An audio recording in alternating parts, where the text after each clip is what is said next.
Good morning, ladies and gentlemen. This is your By All Means Necessary podcast. And we have come to the Vampire Week. Today I'm covering one of the most famous serial killers, and yet I have known so little about this guy. Probably because I'm actually not into the vampire cases. So you see again what I do for us to save this world, to discover the motives behind these crimes. This is what I do. Disclaimer number 1, definitely don't listen to this if you're eating. Disclaimer number 2, you probably might want to miss some of the parts if you're squeamish as hell, because it's a vampire story, it involves blood, okay? Let's dive into this. Guys, stick with me. Let's dive into it. In 1978, Richard Trenton Chase reached the peak in his criminal career, killing people of Sacramento households and drinking their blood. He'd escalated to human blood after years of drinking animal blood stopped satisfying him. He was caught after he killed a whole family, draining the body of Evelyn Miroff and taking her toddler's body from the scene of the crime. We have our killer, we have our victims. What was the motive?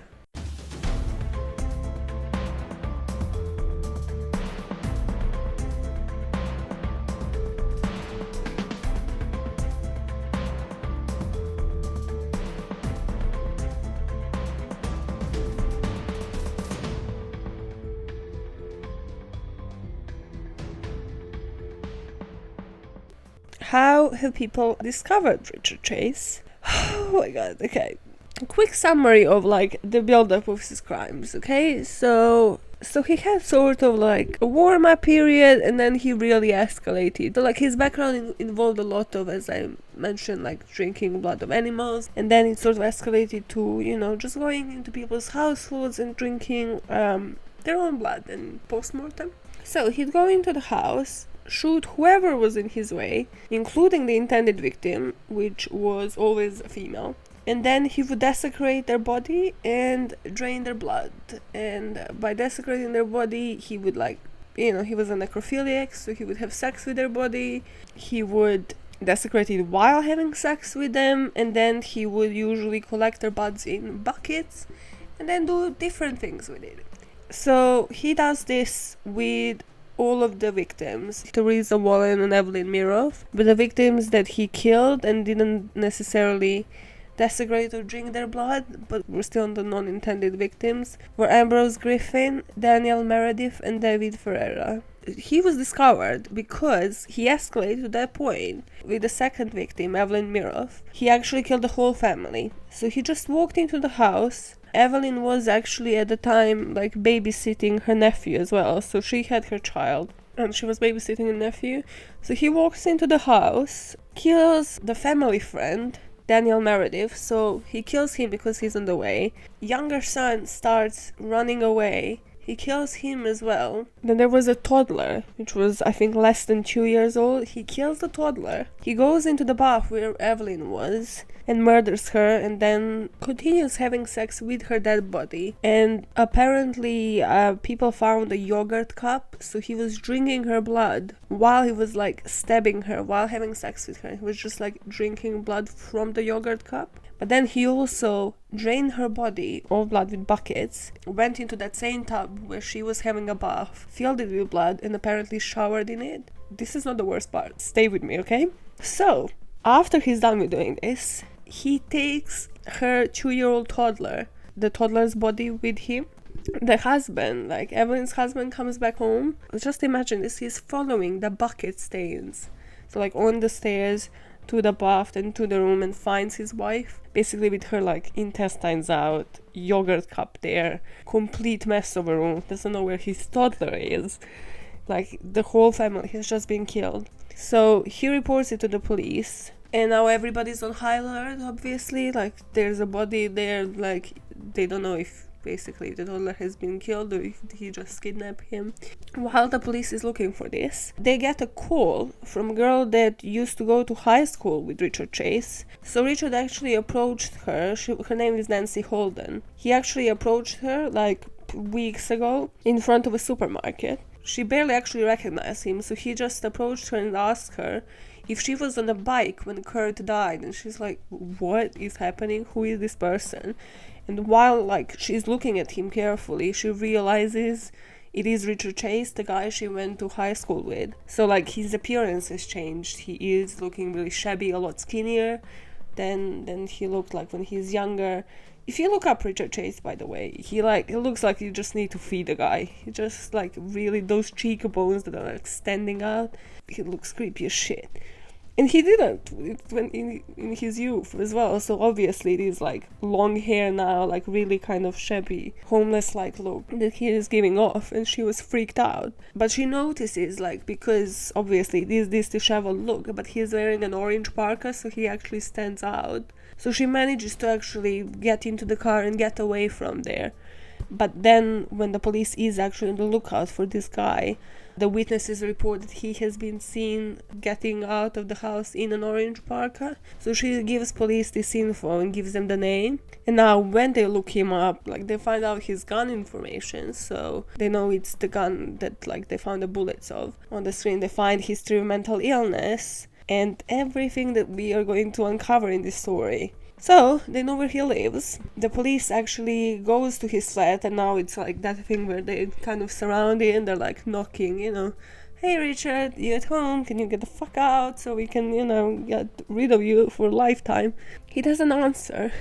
But then, he actually thinks that they have left, so he just like roams out of the flat like, yeah, like nothing happened, they have just left. But he's coming out, like holding this like McDonald's bag.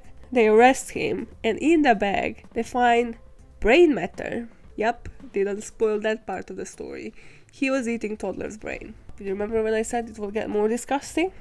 They find a diaper inside. The mixture, this guy was filth. This guy was absolute filth. Like, his home was filth, everything about him is just absolutely disgusting. So, like, they obviously lose the last hope they had for the toddler and him being alive. Like, during the interrogations, he still sticks to the story that he only killed animals. Like, mate, I only kill dogs. Like, what is the problem? Can you charge me for that? Probably yes, Richard. Like, that's already an offense. You shouldn't be killing nobody. But, like, why are you sticking to this? Whose brain is in your bag? Like, how can you... This guy has so many mental health issues. It's not even funny. It's not even a joke. And when the police goes into his flat, this is why I could not be a police officer, because you never know what kind of freak lives there. They find like blood everywhere, blood-stained evidence, you know, different victims' blood, of course, because he was drinking it. And they find bloody blender. He was making smoothies with people's blood and animals' blood and everything. Just a blender of hell. Just, can you look at the blender the same way again? I can't. And they find a calendar with word today written, like, for the past dates plus 44 future dates. This guy has planned 44 future attacks, okay? It's important to know he was what, you know, profilers would call disorganized killer, right? So he didn't plan attacks, he was just like, no, these dates. It was more to do with, as we'll learn later, with like his need for blood consumption. So it was like, these days, you know, I need another supply, like I need another fix. So they find a toddler in the nearby church. Basically, Richard, like, obviously kind of knew his, you know, end was coming. So he just disposed of toddler's decapitated body near the church, just, you know, in a box, because complete disconcern about human life. In the trial, prosecution was after him, trying to prove that he knew what he was doing. He eventually admitting to killing the toddler.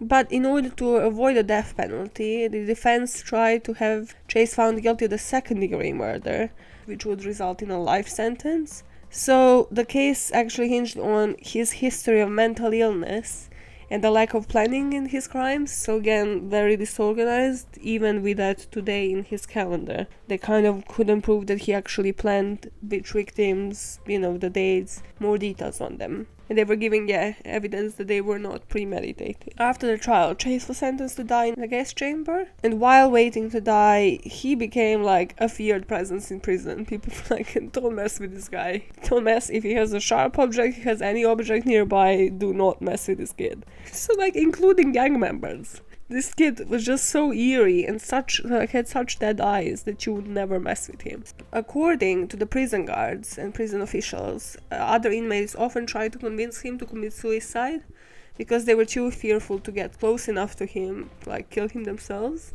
he also had like a couple of interviews with like FBI agents, during which he spoke of his fears of Nazis and UFOs, claiming that although he had killed, it was not his fault. Again, how many times? How many times can it be somebody else's fault?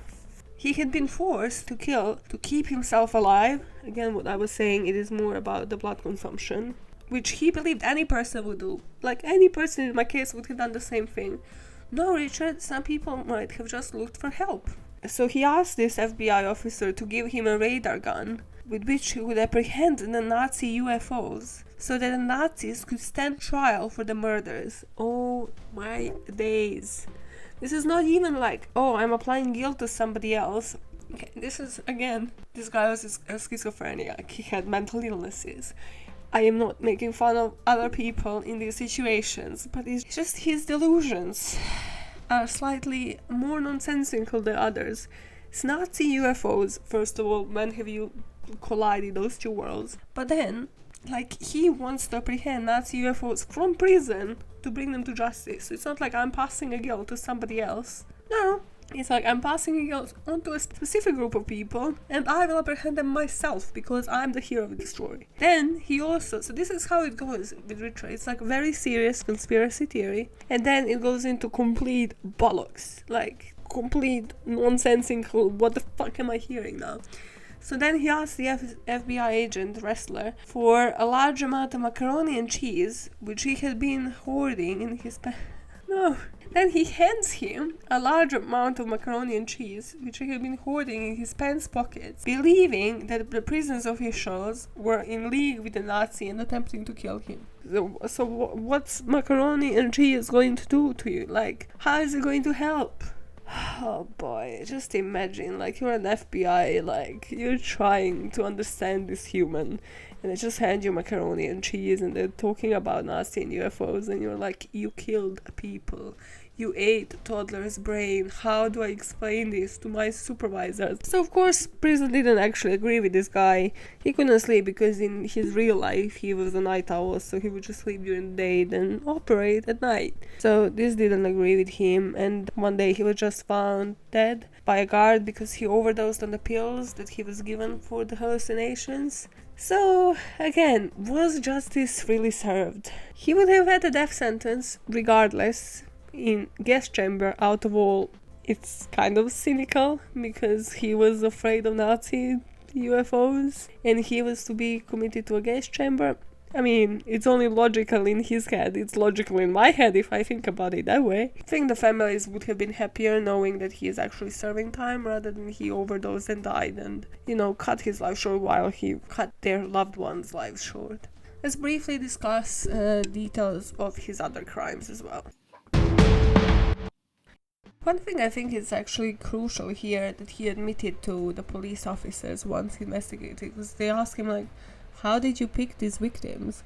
He managed to actually find a house everywhere where, it was like really pretty, like, how women looked in 70s with like those nice huge hair. There was like both of these victims look like they could be part of like that 70s show. It's actually insane. But how he chose the victims is, in his head, he said, if the door is unlocked, he would just go into the house. So basically, he would just try the door, and if the door was locked, that means he was unwelcome.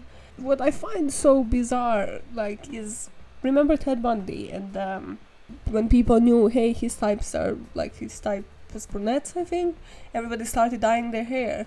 So again, had people known, hey, if I just make sure I lock my door every day, if the country was just on high alert, but obviously this information, because it was Richard Chase and he was disorganized, schizo, this information only came out after, like in the postmortem, which I think like helped him a lot, and like possibly he wouldn't even be able to access people's houses to kill if like this information had been known. So his first victim that he did all this desecration to was Teresa Wallen. She was actually 3 months pregnant as well. So she just left the door, like went inside to take the garbage and take it out. And he barged into the house, he shot her. had sex with her corpse, and while doing it, he was stabbing her multiple times. Again, something that will kind of become his modus operandi. He filled the bucket with her blood. He goes, into the tub again. He showers with her blood. He drinks some of it. He would kill if they would have pets. Of course, that's how he started. He would kill the pet as well. He found a dog. Killed the dog, but found like dog's poop and actually shoved the poop into Teresa's mouth. Stop desecrating women like this. This is the part that pains me the most out of this whole fucking bizarre story. Cause it just imagine like families and everybody needs to live with this because it is a crucial detail. So of course media is gonna have a fucking field day. So this is everywhere. Imagine just dying in such a like desecrating way.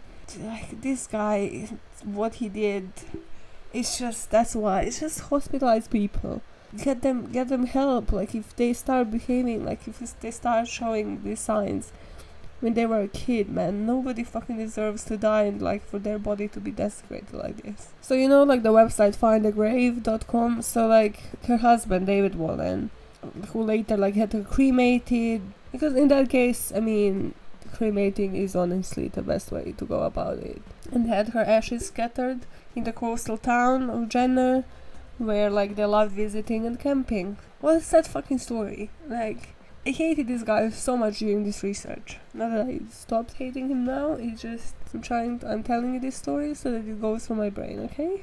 So that I disturb somebody else. That's how I tell you stories. Okay, let's go into Richard Chase's background and find out why he did and continued doing what he was doing. So, Richard's background. So his mom was a teacher and his dad was a computer specialist. Can somebody tell me what the hell that meant in the 70s? What was a computer specialist? What, he knew hardware from software? Like, what? Like, he knew how to recognize a computer from television? What the fuck? I'm gonna get so much hate for not knowing technology and its timeline. Okay, another weird thing is like his dad's name was also Richard. Why do people do this? Especially if you birth somebody who is gonna be famous or infamous for certain reasons. Why do you name him? I guess you can't know that.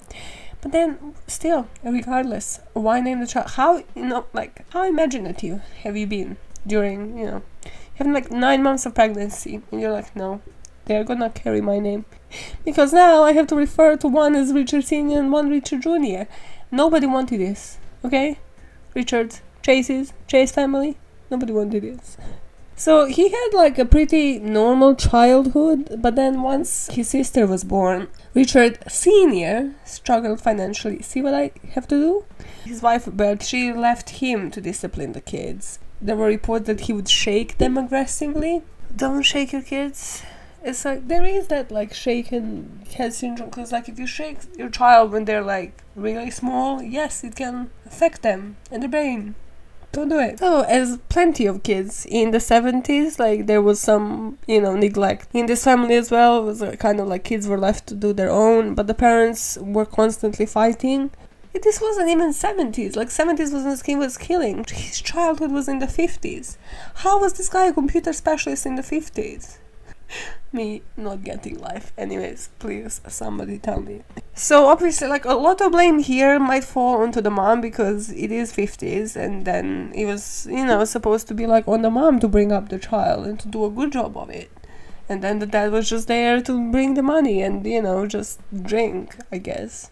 He was starting to live roughly like once his sister was born, and then by the age of 10 he was displaying the McDonald triad. So, cruelty to animals, bedwetting, always I forget the third one, setting fires, remembered it. It just takes a while. Why does it take a while? He explicitly started torturing cats. Again, I don't know why, but cats get it the worst. From from whoever was a serial killer, they started off with cats. Cats really can't catch a break. So at this point, his mom was actually seeing multiple psychiatrists. They had financial problems, so they actually managed to catch a break and move into a house, but then they lost it due to these problems. Psychologists basically say that moving houses frequently as a child can also enhance violent offending and substance abuse in the future. because it's kind of that instability in the childhood, obviously, if it is enhanced by already instability in the house as well. So, was he a strange child in the house? Yes, of course he was. So he would pretend to be cooking during the night. God, this is so fucking weird. Okay, this background part just gets me every time. He'd pretend to be cooking, then he would turn up the oven and the hob, so he would make it insanely hot. And then he would open up the windows and lie naked on the living room couch. Just because, again, what you'll see is that logic is a completely different entity in Richard Chase's mind. Richard Sr. drinking escalates, and he starts the separation from the wife. What I put here is like, now is when the unstable taking you from your mom to come home stay with me period starts. It's like typical, if he was at his mom, like the dad would just appear and be like, no, he's spending today with me. It's just that instability again, so I don't think it's even moving the houses as much as this. It's like once they actually separate, that the dad and the mom are just like constantly like, no, he's actually supposed to spend the day with me. And like, no, I actually have the time today, so I'm seeing him. Beautiful breeding ground for a criminal. This is not the intended parenting advice corner, but just from the experience in my family, when you don't agree as adults, you give the child the ability to just boss you around. It's a smartphone era, yeah? Just text each other like, hey, this is the schedule for this week, yeah? Let's not let a kid boss us around, okay? Moving on. Every podcast and every freaking article that I read about this focuses on this again, just again, like what everybody chooses to focus on differently, and I'm just like, why am I reading this again and again? So he had shitty grades in school, which doesn't come as any surprise, but everybody's like, oh yeah, he had C's and D's, but he still managed to graduate from college.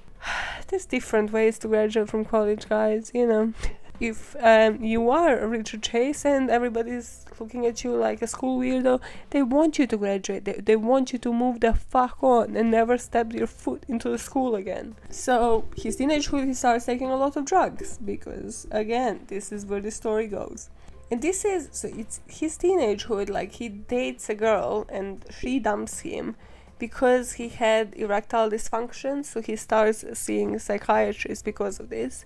Because obviously it is kind of a problem if you are a teenager. He tells him it's because of his suppressed anger.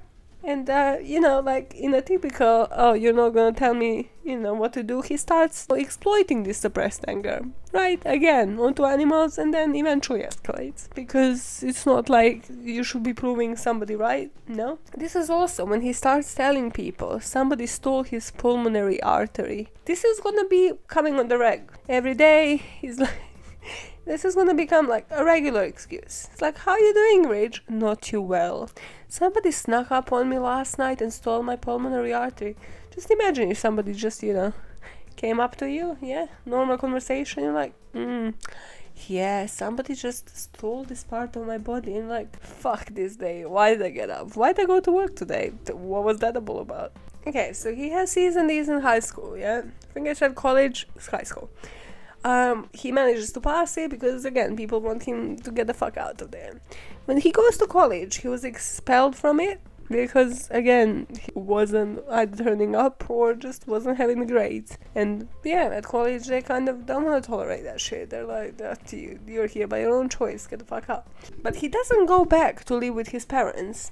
So one day, he's just, like, sitting on somebody's lawn, like, other students, and he just like starts chatting them up once they come back to their house, and he actually convinces them to move in with them. Again, how this guy was not a charmer, but I think like at that point he still wasn't like completely gone in his head. So like drugs started sort of ruining him, but it wasn't to that degree that he couldn't actually, like talk people into things. So now, because his idol is shit, he's just like spending all of his time in this flat, he becomes paranoid, like to the point he would bolt up like his door and leave also the closet door open as well. And in his words, this was so nobody could sneak up on him. Who's gonna sneak? Who is looking for you, Richard?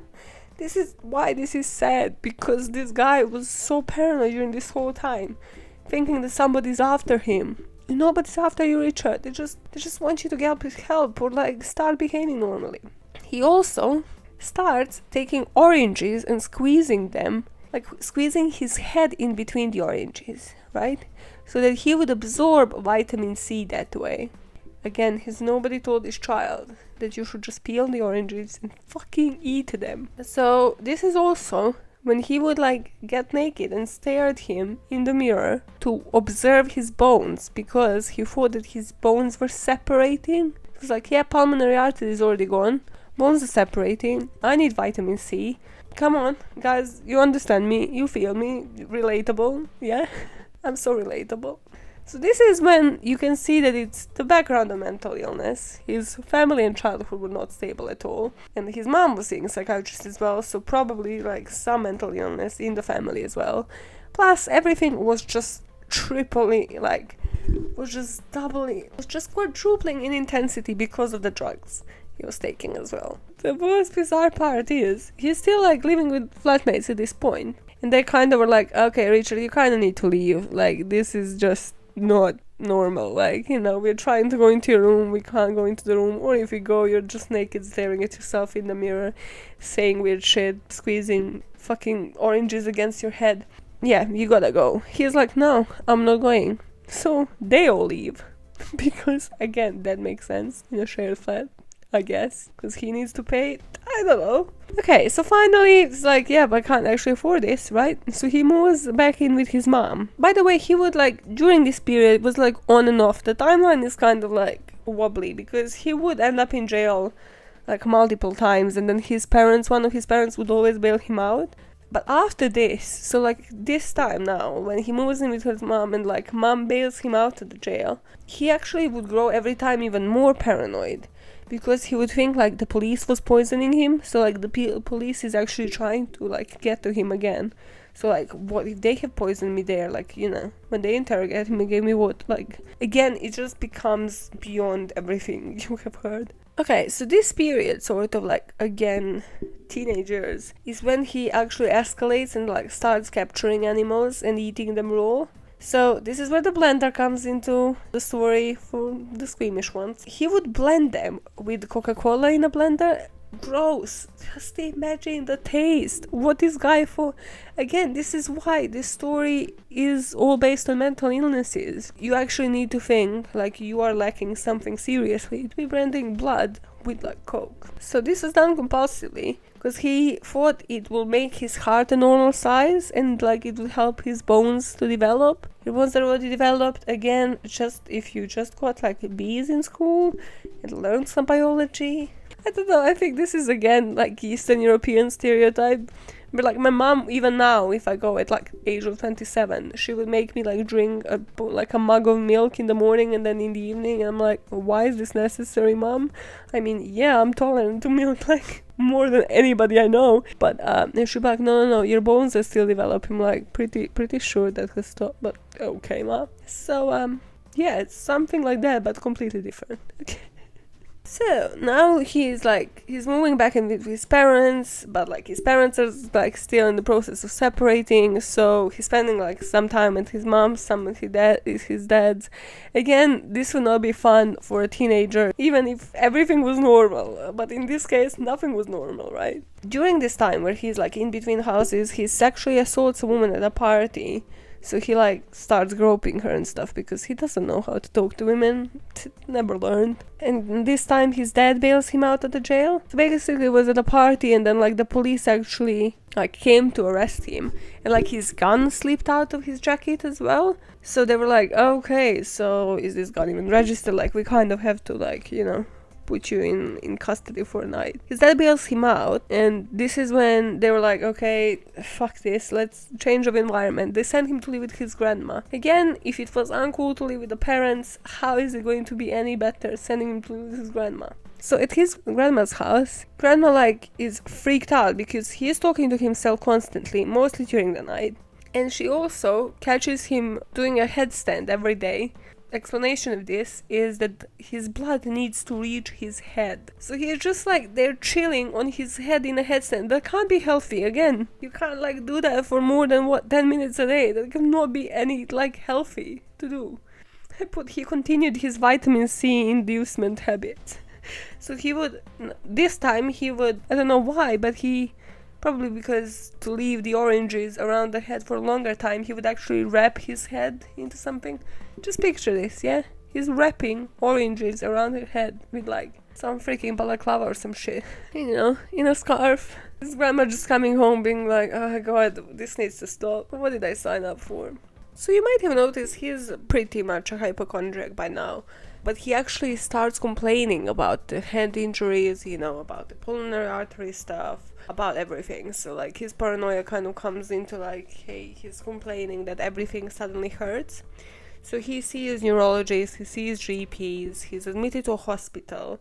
He again gives them all these stories. So once he was in the hospital, his mom actually realized, like, she came to visit him and she was like, no, you're giving him too many meds, you know, he's kind of behaving like a zombie. He's not the Richard that, you know, we know. It's like, maybe that was a good thing for a while. Again, no. So she releases him to home care, which means Richard just goes back to his own ways. So once he was released, his dad actually catched him inject himself with a syringe full of rabbit's blood. When somebody catches you doing this, why do you even say whose blood you're injecting yourself with? It's like, hey, it's an infusion. Like, if you're... This again speaks to the mental health issues, okay? That you can't separate, that you can't actually just be like, oh, actually, yeah, I'm just flowing blood, it's actually recommended. No, you're like, this is rabbit's blood, Dad. Why are you doing any of this, Richard? If you... Again, not advice to criminals, but if you're already injecting yourself with animal's blood, don't say it's animal's blood. Also, this could not be healthy. I'm sorry, but who told you? Just some biology, some lessons at school. Should have gone through to this guy just to be like, no, this is not healthy, because their Google didn't exist then, so that's why. Just go to school, kids in the 50s, okay? Go back to your past and go to all of your lessons in school. What the fuck? That's logical, Maya. Yeah, don't do classes online now, because no, you time travel to the past. Time travel, yeah? What am I about? What is happening? Okay, where is Richard? Richard is injecting himself with rabbit's blood. Good job, Richard. Okay. While he's back and forth with these mental institutions, in there he gets a nickname Dracula. Like, just imagine, these professionals, like, are allowing somebody to be nicknamed Dracula. Like, what are we doing? Like, how professional is everybody in this story?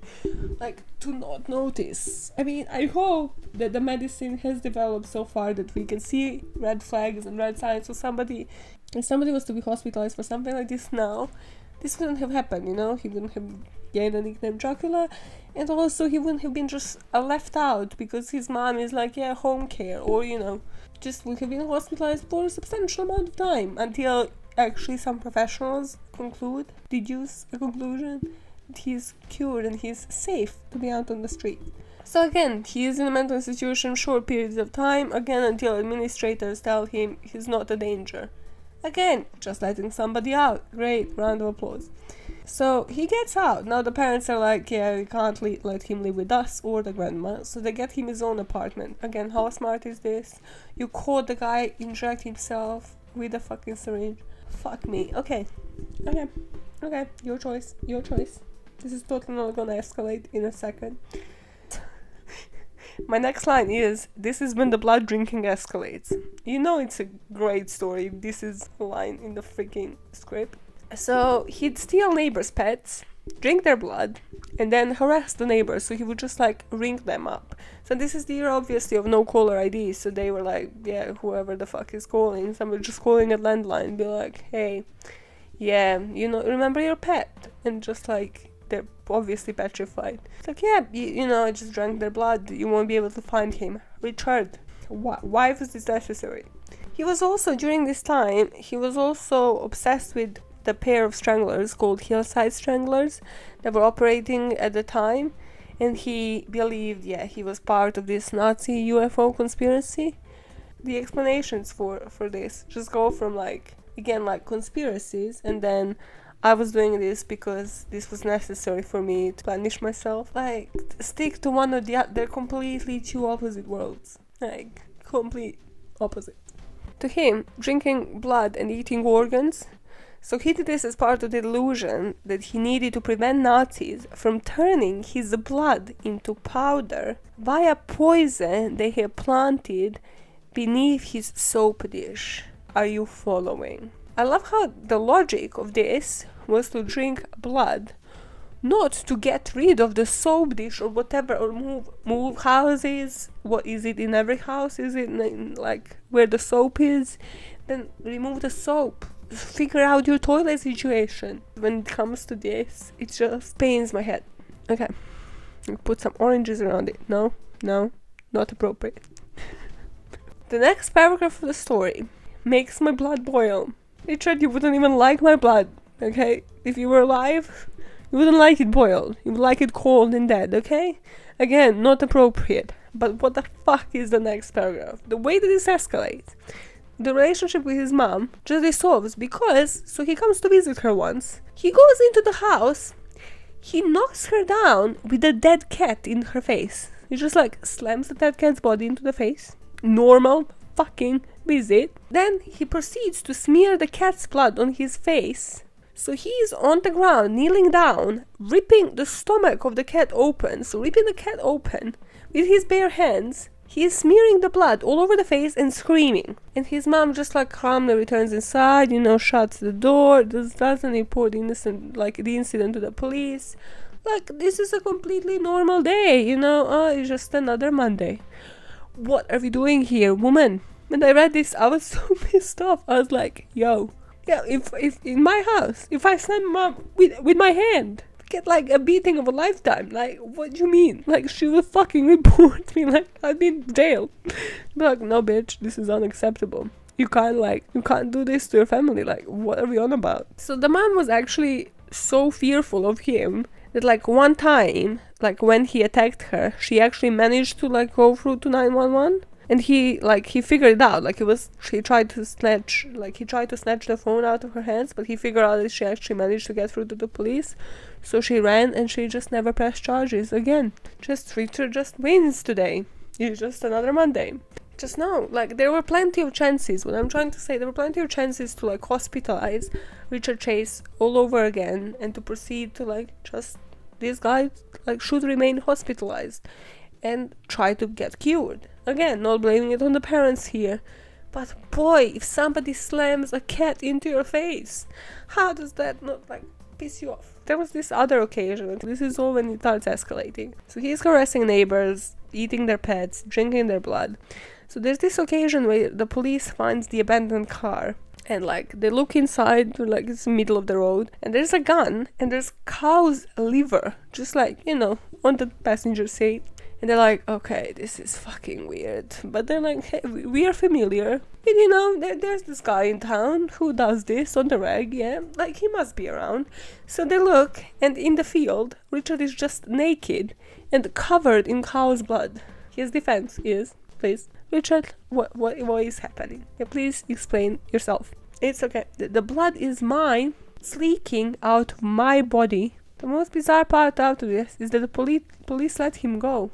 Can you test the blood? What if it's human blood? First of all, I'm not saying that killing a cow is not bad enough, but what if it is human blood? What if this guy has just been out killing people? Are we doing anything? No, police lets him go.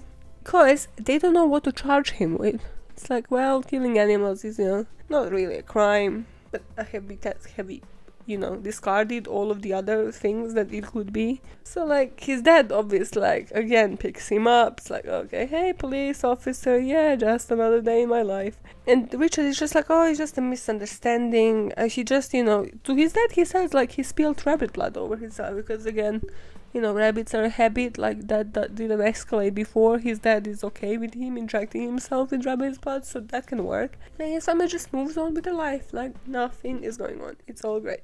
Also, in this story is the first time that I have heard of a word dog nap, as in, how you have kidnap? Yep, dog nap, because Richard escalates to kidnapping dogs. They were just never seen again. It was just neighboring dogs they could just pick up, never seen again. Nobody, did DNA of the dogs, nobody bothered. It was 50s, 60s, it escalated into 70s. So just prior to his first murder, he would escalate. So he manages to get a gun. Again, different times, like, people just believe their words. They will literally just ask you to, like, tick a box, like, oh, have you ever had mental health issues? He's like, no, tick, straight up. Criminal history? No, of course not. And then, they've just handed him a gun. His warm-up kill was a drive-by, so he fired the first bullet just randomly into a house. And the police again came by, looked into it, were like, well, nobody was killed, so what can we do? Yep, you have a bullet in your house. Again, just, get the bullet. What gun is it? Who has that gun in their possession? Nah. And then he's like, okay, well, that went smoothly.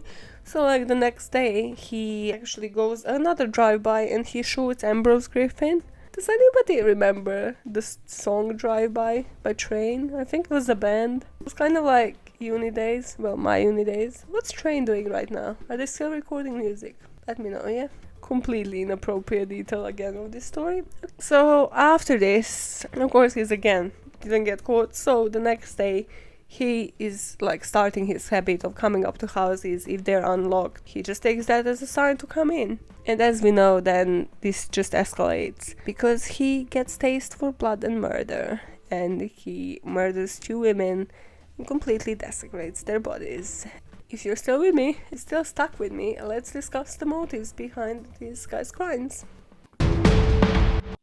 Okay, as a primary motive here, I put untreated medical conditions. Because he had too many. He was, I think, like, diagnosed as schizophrenic, he had family mental issues. So family was seeing a psychiatrist and it's just again that thing where, he should have been hospitalized for a long time and not just being, like, passed on back into the world. Because how many times again here have we seen that they had opportunities to stop him, the whole of his family, to report him, to stop him, well, like, they just continue to bail out because it's their kid. And it's that thing which it's not even hospitalizing, it's just like keeping somebody away from their addictions. Like, if something displays itself into childhood and then it's just enhanced by drugs, then it's like, okay, we keep you away from animals. No, like, you just stick away from that. Because otherwise you might as well believe into Richard's defense, and this is that he was motivated because it was self-defense and he was losing so much blood, and it was all Nazi UFOs conspiracy and they were turning his blood into what, powder or something. Whatever he said. But yeah, if you believe him, that was the motive behind his crimes. I put it as a secondary motive, but I think it is part of the first, because I found this article on the antisocial personality disorder and how it's related to Richard Chase. Basically says, like, he had a habit, like, felt enjoyment out of killing animals. Not only did he kill them, but he has shown signs of raw foodism. It's just a posh, nice way of saying, like, eating animals raw. So later he developed a habit into full-on cannibalism. He always knew there was something wrong with him. He knew he had failed to conform to society norms and essentially become normal. And this led to, obviously, as we said, many arrests and involvement with the authorities. Another reason why he's suffering from antisocial personality disorder, signs of cannibalism and his inability to conform to society's norms conclude he was a victim of antisocial personality disorder himself as well. And it also did play a large role in the mass murders and the crimes he did commit. So I think, again, you can argue with one thing, like, he was completely conscious, he was aware of his medical conditions and didn't do anything about it himself. But then to another degree, it's like, when these things possess you, shouldn't it be somebody else? Preferably your parents and anybody that actually flags it, to the society. And then in that sense, you are sort of yourself a victim of your mental disorders, and it needs to be somebody professional that actually makes that decision for you. So yeah, the moral of this story is that everybody is guilty and nobody's really clean, and his parents should have done something, professionals should have done something, and probably Richard Chase should have sought help himself. I wonder how many of you actually think that, blood was in his DNA? Oh god. You know what I mean though, right? Like, of course blood was in his DNA, but like, consuming blood was in his DNA? That he was vampire because he was born like that? Nature versus nurture? Yeah, let me know. Yeah, are you gonna email me being like, yeah, my blood was definitely in his DNA, you fucking dumb bitch. So that's the story of Vampire of Sacramento, Richard Chase. Didn't you love it? Like, don't you want to eat right now, straight away? Yeah? Don't you want to blend a smoothie for yourself? Too soon. The sources for this podcast have been true crime all the time. By the way, I love Mike and Gibby. They're like one of my first true crime podcasts that I've listened to. You know, I'm sorry for everybody that listens to this as their first true crime podcast. You know, this is not how it's done, but it's also how it's done. Okay, God, can I go through the sources at any point? No. But yeah, I'm bitching to like some episodes that I might have skipped like in the past or I haven't listened to on True Crime all the time. I love it because they don't cover like the most famous cases, but they don't just cover the most famous cases. So I'm like, hey, you know, me too. Yeah, we have this bond. Okay. Podcast, Serial Killers podcast, all things interesting website, Murderpedia. Love it. Murderpedia. Does it have donations? If it does, guys, donate in my name. Yeah, my name. And a list verse. This verse is great for like the most gruesome facts that you can find of a murder. You know, just the kind of stuff that this podcast covers. So, yeah, check everybody out. Well, that has been the case for today. Moving on. Okay, I'm gonna keep this section really light because by the time you're listening this, I will have just returned from Alton Towers, you know. I'm not gonna hit you with a life is a roller coaster, but currently it is. I'm actually really surprised they still haven't cancelled it due to, you know, the pandemic. Hopefully they don't. But if they do, I'll be probably pissed and venting on social media, so you'll know about it. After listening to this podcast, I did a mini-sode on another vampire, Elizabeth Bathory, so head off to Patreon and listen to that. It's about just 15 minutes long, but yeah, it covers everything in the BAM style. It also has a weird story about how not to fall for your cousin, even when your cousin is hot. So if that sounds like a piece of healthy information you wanted me to share with you, you know where to find me. I have only one recommendation for you this week, but it's epic. It involves a lot of crying. So it's the Oprah Winfrey Show, the podcast. So it's the podcast, obviously, that just involves the best bits of her shows chosen by her. So it's different moments, different families, you know, everything from divorce to like how to save up your money. And there was this epic one that I listened to the other day, which is again like I kind of need to flag this just because I'm really fascinated when podcasts mention this as well. So it's the episode How to Protect Yourself Against an Attacker. So I knew that you should never let anybody get you to a secondary location. So no matter what you do, if somebody tries to kidnap you, just scream, just don't get into the car, don't get like anywhere else where they have the full control of the situation. But she has this safety expert that also says stopping resisting is actually a myth. Like you should definitely always resist, even like when kidnapped, even in a situation, because what they say is like you are not making that person angry. They're already angry themselves. So like you resisting is not making them angrier. It's actually like helping you save your life. Which like I never actually heard somebody, you know, voice those words exactly that way. But it's so true, because you should always be on the lookout on how to save your own ass, how to save your life and, you know, come out of there the best, like the most unharmed as you possibly can. So there you go. This podcast now gives you advice on how to survive as well, beyond other dumb recommendations that I make. So you know what I'm going to be listening to the train to Alton, where I might or where I might not actually enjoy my weekend. Because I always knew my life needs to still get a lot worse before it gets a lot better, but I didn't know that's gonna involve like the whole world as a concept, you know, with the pandemic and the whole world going to shit before either we'll die or it gets a lot better. So me and the world are on the same wavelengths, you know, for once. God, it's so sad. It's like, it's not just my life that's sad, it's the whole world that's going to shit. Great. Is there saving?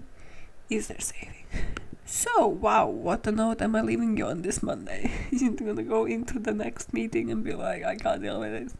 Maya said there might not be saving. Please, manager, let me go home. Are you working from home? Yeah, let me know how is your company dealing with work from home policy and coronavirus. Among, you know, the actual thing that I want you to email me about, which is, did you crack any motives behind like the most fucked up crimes? Like other vampire crimes. Did you? Are they bloodthirsty? Is blood in their DNA? Was blood always in their DNA? podbamn@gmail.com. And I'm currently running polls on Twitter, so podbamn pod, where you choose the cases I cover in April. You have all the power, yet again. What is this? Am I just like a little títere? What the fuck is the word? Puppet. I'm just a puppet to you. Play me like in a school play, don't you? Just kidding, just kidding. I actually love that I'm gonna hand the reins to somebody else to choose the cases, and then I just do the research and you just hear me cover them and you actually want to listen to them and not to my fucking idea of what you want to listen. So yeah, that would be great for a change. So you go into your next meeting and tell them that your life is gonna get a lot shittier before it gets a lot better. But so is the world. So just keep making it a better place, one motive at a time. Come on, go ahead. Move on with your Monday now. Bye guys!